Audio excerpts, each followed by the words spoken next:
किन्नर का आशीर्वाद क्यों माना जाता है वरदान?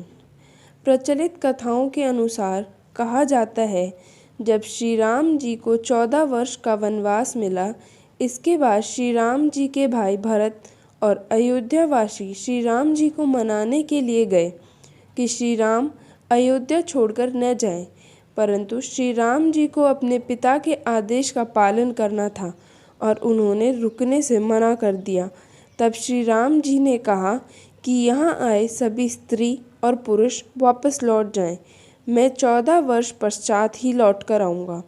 श्री राम जी के कही बात में कहीं किन्नर शब्द का उपयोग नहीं हुआ था।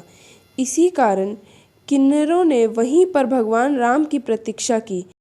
जब भगवान राम 14 वर्ष के वनवास के बाद वापस आए, किन्नरों की भक्ति को देखकर श्री राम जी चौंक गए।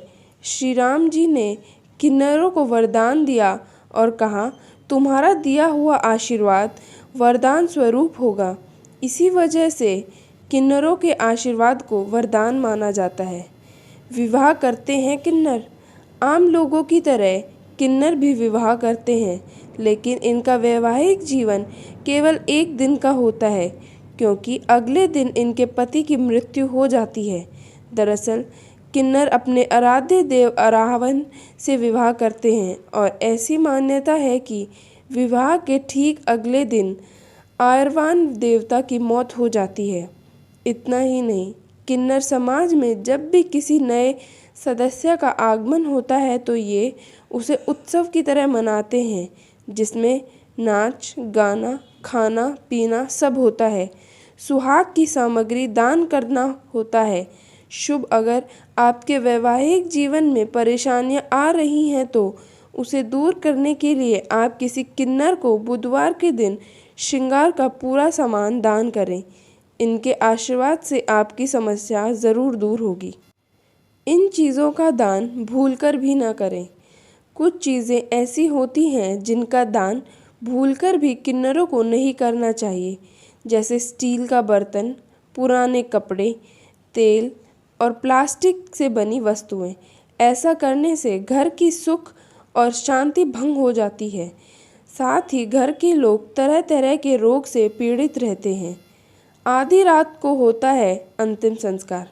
जब भी किसी किन्नर की मृत्यु होती है तो उसका अंतिम संस्कार आधी रात को अंधेरे में किया जाता है, ताकि कोई उसे देख न ले।